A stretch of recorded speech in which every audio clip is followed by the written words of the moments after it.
ঠাকুর গায়ের মেয়ে তিশায় আমায় পাগল করেছে, ঠাকুর গায়ের মেয়ে তিশায় আমায় পাগল করেছে।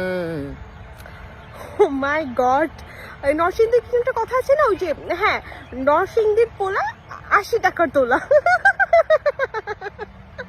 Sorry sorry.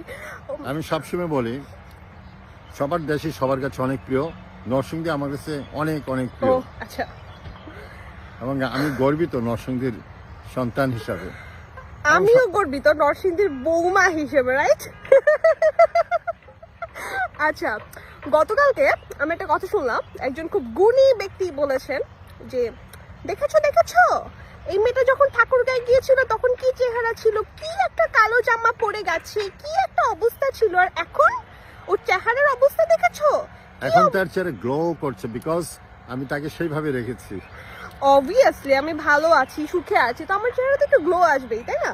বাট মানুষ এটাকে কি নেগেটিভলি একটা উপস্থাপন করলো, যে দেখেছো মেয়েটার চেহারা এখন এরকম হয়েছে, তখন কি একটা কালো রঙের জামা পরে গিয়েছিল, কি না কি দেখাচ্ছে। ভাই তোমাদের এত চুলকানি কিসের আমি বুঝি না।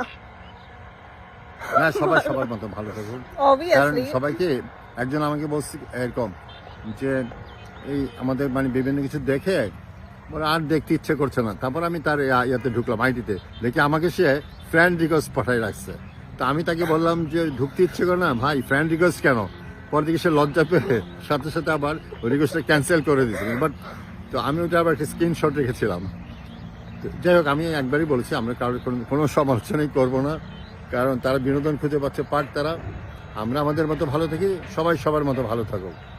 আর ঠাকুরগাঁ, আমি তো বলছি যে ঠাকুরগাঁর মেয়ে আমাকে পাগল করেছে। ঠাকুরগাঁ আমার শ্বশুর বাড়ি, কিন্তু আমি শ্বশুর বাড়িতে যে ওই জামাই আদর পাইনি, কিন্তু আমাদের যখন মিডিয়াতে আসলো আমাকে ঠাকুরগাঁর অনেকেই ইনভাইট করেছে, বলেছে আপনি আসেন, আমরা আপনাদেরকে জামাই How সংবর্ধনা sweet. দেব। আসলে ঠাকুরগাঁর মানুষ খুব ভালো, ও আচ্ছা, আর সব জায়গায় ভালো খারাপ থাকে। হ্যাঁ আমার বাড়ি নরসিংদী, বলি নরসিংদী সবার তো দু একজন খারাপ থাকে, এমন ঠাকুরগাঁও দু একজন খারাপ আছে, সব জায়গায় আছে। আমিও তো মানে ঠাকুর গায়ের মেয়ে বলা যায়। অ্যাকচুয়ালি তুমি তো ঠাকুরগাঁয়ের ঠিক বলা যাবে না, হ্যাঁ, আমার জন্ম কারণ ঢাকায়। তুমি ঢাকায় মুগ্ধপাড়া তোমার জন্ম। I'm so sorry, বলো। তো যাই হোক, কেন ও মানে জন্ম থেকে সে ঢাকায় বেড়ে উঠেছে, ঢাকায় তার সব। তা আমরা চাই সবাই ভালো থাকুক। ঠাকুরগাঁর বাসীর প্রতি আমার অনেক অনেক শ্রদ্ধা, আর ভালোবাসা। আমার নরসিংদী বাসীর প্রতি অনেক অনেক শ্রদ্ধা, ভালোবাসা। নরসিংদী সবাই আমাকে অনেক আদর করে, অনেক এখন আপন করে এখন তো নিয়েছে। তুমি নরসিংদীর বউ বলা যায় না, তুমি নরসিংদীরই মেয়ে। হ্যাঁ সেটা ঠিক, কারণ নরসিংদী তোমার শেষ ঠিকানা। অবভিয়াসলি। আলহামদুলিল্লাহ। ঠিক আছে, সবাই ভালো থাকবেন। আসসালামু আলাইকুম।